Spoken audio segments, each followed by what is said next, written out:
So the first 10, 12 hours went okay. And then the cracks in the plan started to show their face. And that's one of them over there. You. Yeah, you.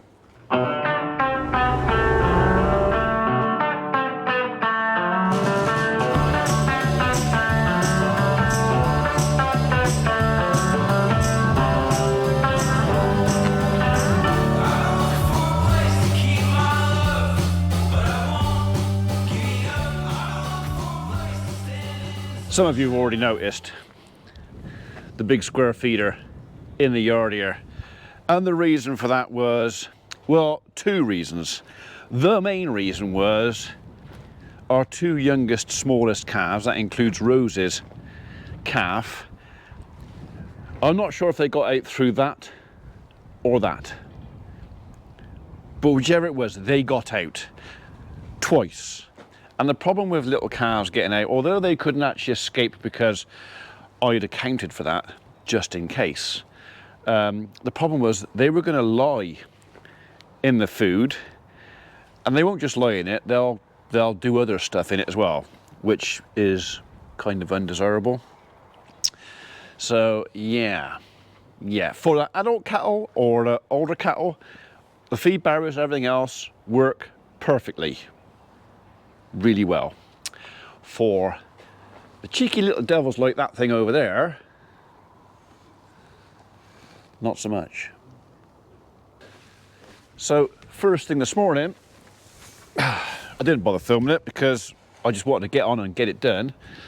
First thing this morning, it was a case of come in here and clean this out, which actually wasn't too bad. We had another 10 millimeters of rain last night. We had a wet night. Floor was a bit damp over there, but generally it was actually pretty good in here. So half a bucket full of rubbish I took out. So yeah, had a clean out, refreshed the wood chip on the floor, brought the feeder in here, and everything that was outside there is now inside there, and we're all happy again. We always knew this was going to be kind of a learning curve and what will work and what won't work. This still works. It's just not what we'd planned for. We'd planned to use the feed barriers. I can on older cattle, just not the little ones. I don't want to labour the point on that too much. It's just one of those things where it's safer for me to make the whole outside perimeter of this shed cow-proof and calf-proof and put the feeder inside. Not the end of the world. It still works. So, yeah. It also means that entire shed there now, instead of in there feeding, they will use it for lying down and sleeping. Won't you? Yeah, you will. Right, so, there you go. That's what happened this morning. And it's all his fault. Oh yeah, and that cheeky little devil there too. That one, and that one. Grr. Anyway, the problem has been solved. I don't have to worry about anything escaping now because, well, they're trapped. They can't get out. I might regret saying that because I did take that gate out of there, didn't I? Maybe I'll put a gate back on there just on the safe side. That's a good idea. Actually, that one over there isn't employed for a minute, so I'm going to pull the pin. There's already a chain there, so I can already, yeah, that'll work. Bit of a pig to get to, but we'll have that one.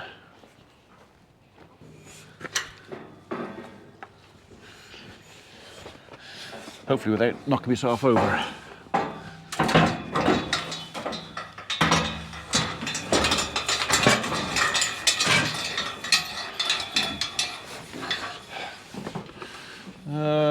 I'll go over the top of that. Well, I could.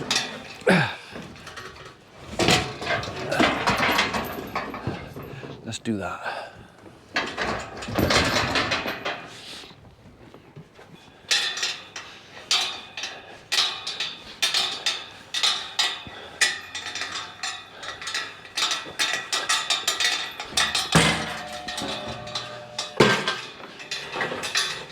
Right, now nothing's escaping.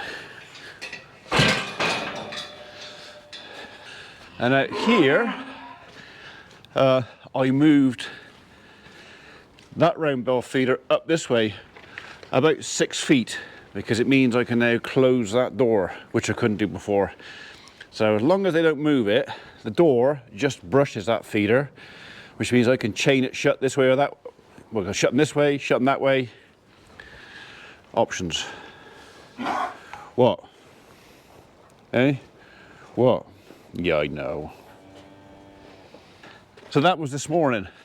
This afternoon, well, I fed them this morning. They might want another bale out there later on, but it'd be a bit of fresh bedding, and that's kind of it for today. And I've probably got enough there on that bale. Yeah, probably got enough there on that bale. It's going to add a little bit of work, having that feeder in there. But I think what we're probably going to do is we're going to wait till they've kind of eaten it down, and then I'll come in with a skid steer and a pallet fork, just take it out, and have a scratch around in here, refresh this, and then just put it back. So, yeah, it will add a bit. But looking at it, definitely the best idea for the circumstances we're finding ourselves in. That is that one. It's him. Right. That might be a little bit of a task. So I've been asked to reduce a roadside hedge building site, and that's okay, but I cannot get to it off the road.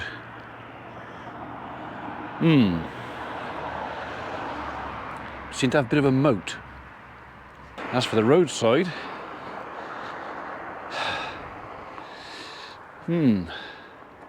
not ideal. Possibly traffic lights. So not really hedge trimmer territory. That'll smash those dead elms to pieces.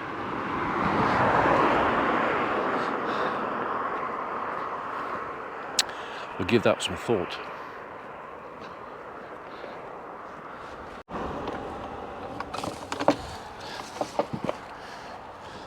I've never noticed this. What is this? By order of Parish Council.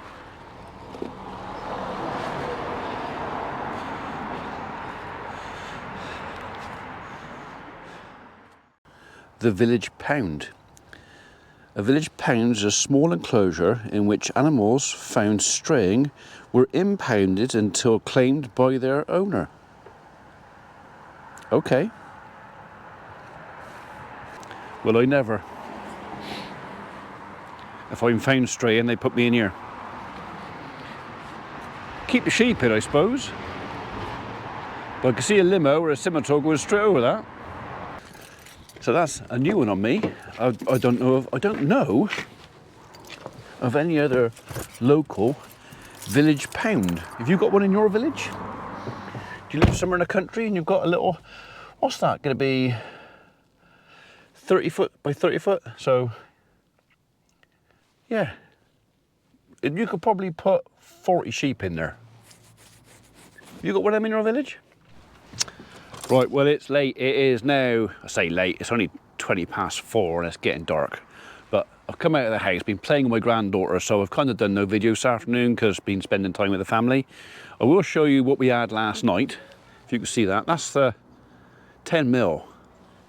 That was why the bedding was so blinking wet this morning, but we're just going to go down and check on the animals. So this is going to be a pretty short video today because family turned up and we're not that busy. I looked at a couple of tree jobs, but there are times when you just put time aside, didn't you, to play snap with your grandkids, and yeah, fight and argue over who won the hand, which was sometimes me and sometimes Millie. Usually Millie. The other reason I'm coming out of the house is Holly just made me a cup of tea, and it was rank. I don't know what she did with it. I don't know if she wrung the tea bag out. It was one of yesterday's tea bags that she's taken back out the bin, but it is rank. So I'm kind of coming out here in the hope that she's going to forget that she's given me this cup of tea and then I could accidentally tip it down the sink and make another one. Sorry, Holly. But it's like, yeah.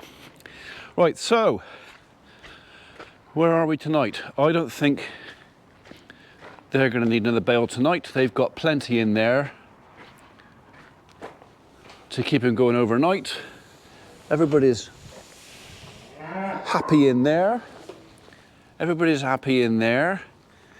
We will do a bit of bedding refreshing tomorrow, but tomorrow, about 10 o'clock, I'm being picked up by Reg. We're going to, now he did tell me the name of the place.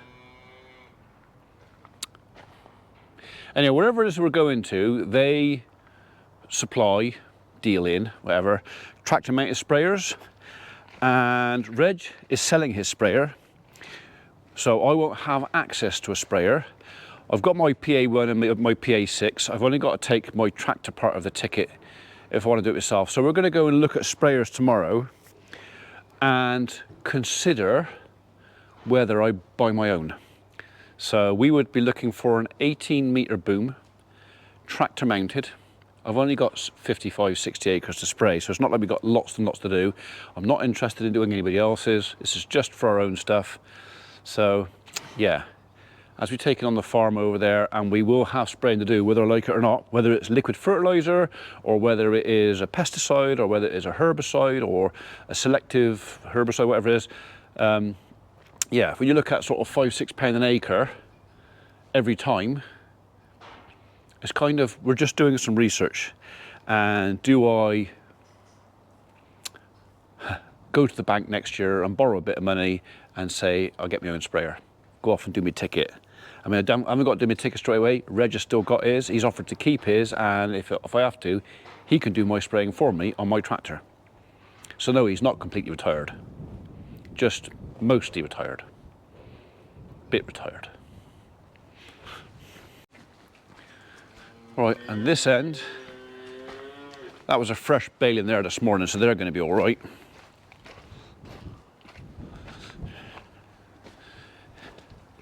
Yeah, you've got plenty to last you for the time being, haven't you? So, not enough room for everybody to feed at the same time. So, that does mean the bullies will push the weaker ones out, but once they've got a belly full, they should go off and do their own thing, give everybody else a chance as well. So, yeah. I think that's it for today. Like I said, short and sweet. You came out, did a little trip out with me. You know what's going on with the shed. You know we've had to rearrange stuff because we've had escaping calves. But I think what we've got now will work. And at the end of the day, the small calf that is Rosie's, if Rosie does leave the farm and go to another home, her calf will go with her. That's one down. And the other heifer, also actually a really cracking heifer she is. I'm less keen to let her go. I will see. Depends what the offer is, isn't it? You know, if the offer's good enough, we have got too many cattle staying here really. So I could do with losing half a dozen of these. We'll see what happens. Right, on that note, folks, thank you for joining us. Short and sweet, we'll see you tomorrow.